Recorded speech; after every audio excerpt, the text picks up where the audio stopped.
পর্যন্ত এটা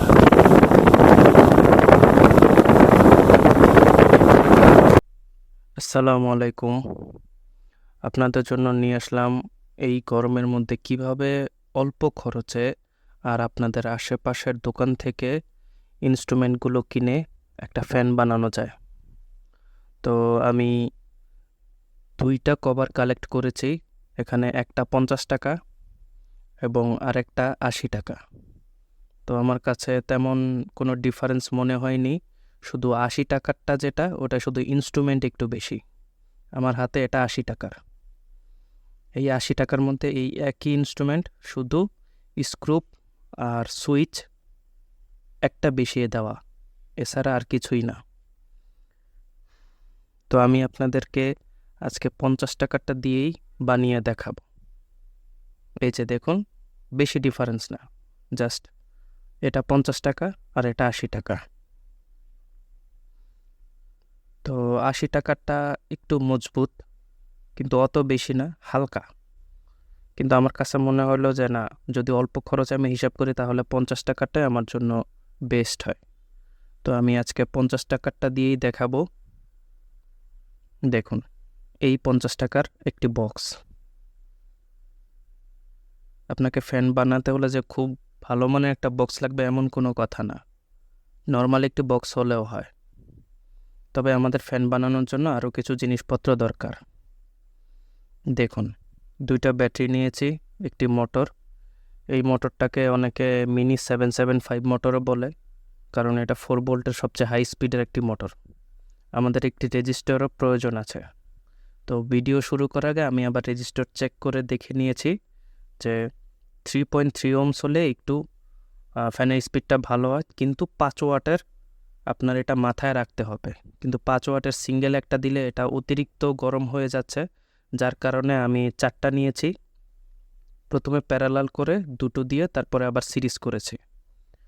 আর অবশ্যই আপনাকে, যেহেতু আমার 4 ভোল্টের মোটর, এদিকে আমি ব্যাটারি নিয়েছি 4.20 নতুন ব্যাটারি। এই ব্যাটারিগুলো যে কোনো দোকানেই পাওয়া যায়। দেখুন, এদিকে আমার 2টা ব্যাটারি ভালো আছে। তো এই ব্যাটারিগুলোকে চার্জ করতে হলে আমার একটি বিএমএসও প্রয়োজন আছে। এখন বলি, এই বিএমএসটা এই সমস্ত লোকাল ব্যাটারিতে লাগে না, কিন্তু বিএমএসটা এই কারণে দেওয়া যে আমি যদি এই বিএমএসটা ব্যবহার করি, দেখা গেছে আমার ব্যাটারির যে লাইফ এটা একটু বেড়ে যায়। কারণ এই সমস্ত ব্যাটারিগুলো একবারের বেশি, 1 সিজনের বেশি 2 সিজন এটা ব্যবহার করা যায় না, যার কারণে আমার এই বিএমএসটা ব্যবহার করা।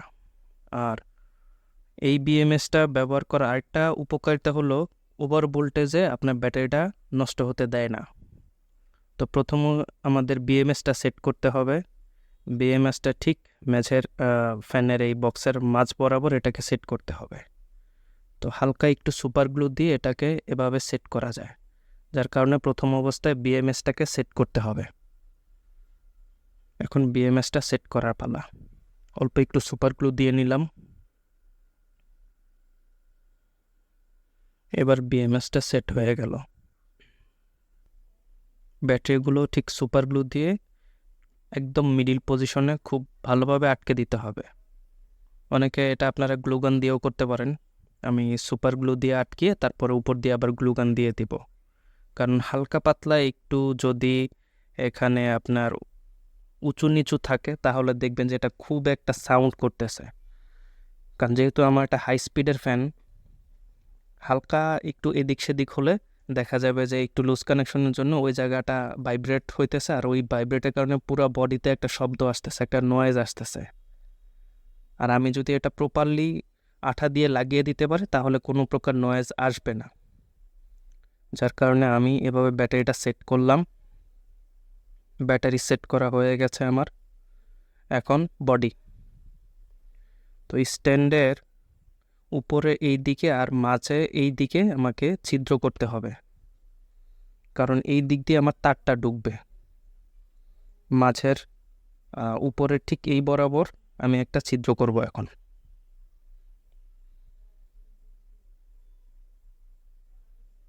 ছিদ্র হয়ে গেছে, এখন মাঝ বরাবর।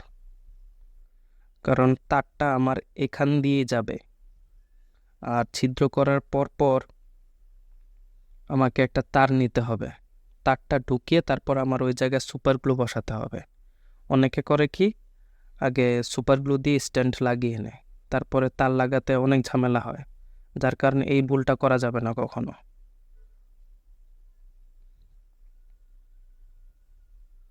আমি একটা তার আগেই কেটে রেখেছিলাম, তারটা ঠিক মাপ মতোই আছে, যার কারণে এখন তারটা স্ট্যান্ডের ভিতরে আগে ঢুকিয়ে দিতে হবে, তারপর নিচ থেকে যখন বের হবে তখন আমি এটা বডির ভিতরে ঢুকিয়ে দিব।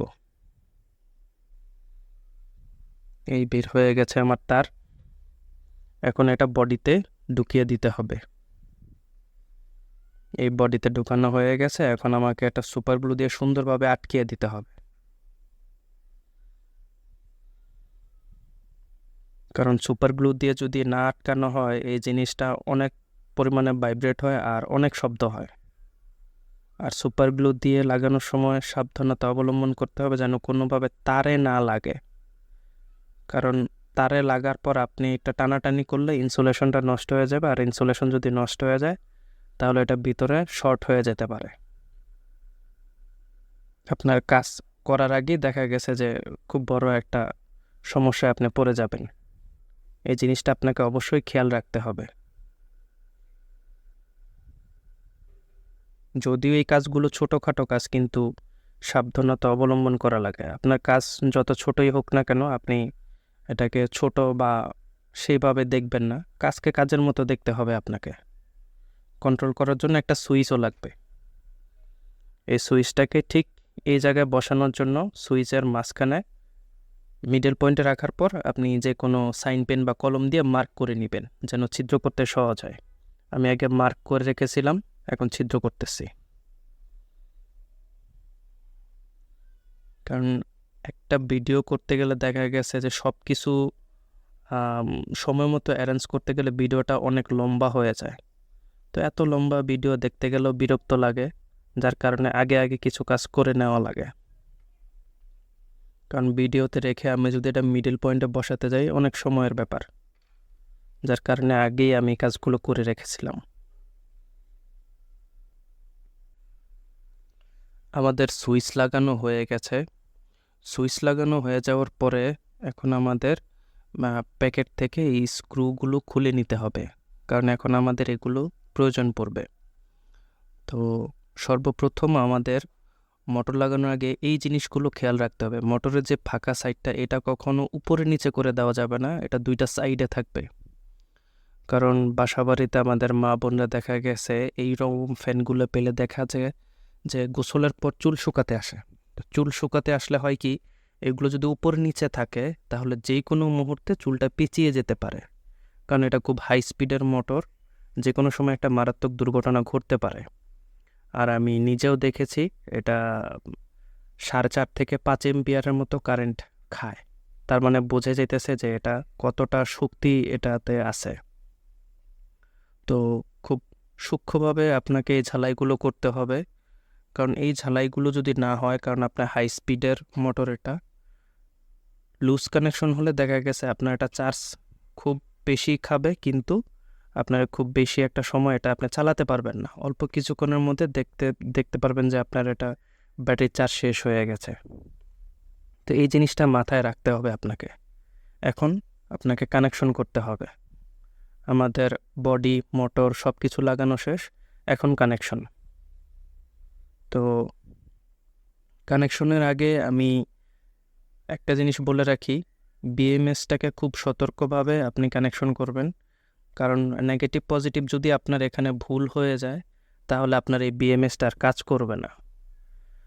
আর এই বিএমএসের যে আউটপুট লাইনটা, এখান থেকে আপনি কখনো ফ্যানে কানেকশন করবেন না, কারণ এটা 1 এম্পিয়ার বিএমএস। এটা কেনার পর বা কেনার সময় অনেক দোকানদার বলে দেয়, আর যদি নাও বলে আপনি ইন্টারনেট থেকে একটু দেখে নেবেন, কারণ এটার ইনপুট 1 এম্পিয়ার এবং আউটপুট 1 এম্পিয়ার। যেহেতু এটা আউটপুট 1 এম্পিয়ার দেয় আর আমার মোটর 4.5 থেকে 5 এম্পিয়ারের মতো কারেন্ট খায়, তাহলে এটার আউটপুটটা আমার ব্যবহার করা যাবে না। যেখান থেকে আমার এটা ব্যাটারি লাইন বা চার্জিং সিস্টেমটা, ওখান থেকে আমাকে লাইন করতে হবে।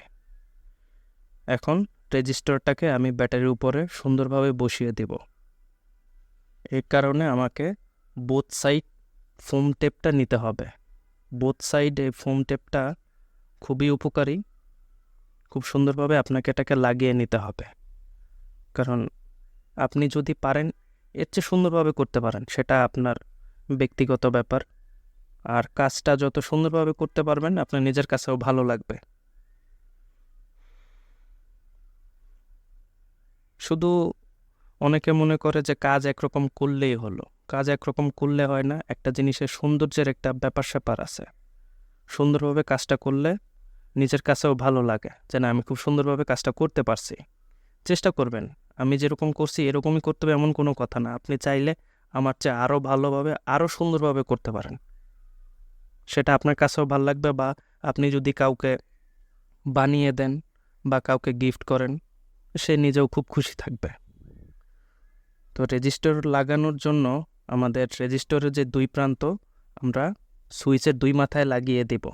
এটা খুবই সহজ, যদিও আপনারা অনেকে জানেন, আর যারা না জানেন তারা জেনে নিন। আর আমরা ফ্যানের যে লাইনটা পজিটিভ, সেটা একদম মিডল পজিশন থেকে নিব। আর যদি আপনি শুধু অন অফ করেন তাহলে এক মাথায় দিলেই হবে। যেহেতু আমি এটাকে স্পিডটা কন্ট্রোল করব, সে কারণে আমি এভাবে করে নিচ্ছি। যে কোনো এক সাইডে দিলেই হবে। রেজিস্টর লাগানো শেষ। এখন রেজিস্টরের যে কোনো এক প্রান্তে আমার পজিটিভ লাইনটা দিয়ে দিতে হবে, তাহলে আমার কাজ কমপ্লিট। তাহলে রেজিস্টরে এক প্রান্তে দিলে আমার স্পিডটা হাই থাকবে, এবং অপর প্রান্তে দিলে রেজিস্টরটা যেহেতু হয়ে তারপরে আমার ফ্যানে আসতেছে, তখন এটা স্পিডটা কমে যাবে। একদিকে হাই হবে, অন্যদিকে লো হবে। সিস্টেমটা ঠিক এমন। আমার কানেকশন হয়ে গেছে, বাস। এখন আমার এই ফ্যানটা চালানোর জন্য একদম প্রস্তুত। আর আমার ভিডিওগুলো দেখে যদি আপনাদের ভালো লাগে, আপনারা যদি উপকৃত হন, এরকম আরও সুন্দর সুন্দর ভিডিও আনার চেষ্টা করব। শুধু এই ফ্যান না, তারপরে কিভাবে ফ্যানে একটা কন্ট্রোলিং ডিভাইস দিয়ে ফ্যানটাকে ভলিউমের মাধ্যমে স্পিড কমানো বাড়ানো যায়, সেটাও চেষ্টা করব। আমার ভিডিওগুলো যদি আপনাদের ভালো লাগে তাহলে আমার চ্যানেলটাকে সাবস্ক্রাইব করবেন এবং লাইক দিয়ে পাশে থাকবেন। এতে কাজ করার আগ্রহটা বাড়ে। আর সবাইকে অসংখ্য ধন্যবাদ। এখন ফ্যানের বাতাসটা কীরকম, এটা অরিজিনাল সাউন্ডটা আপনাদের দেখিয়ে দিচ্ছি। ফ্যানের বাতাসটা কেমন এটা দেখানোর জন্য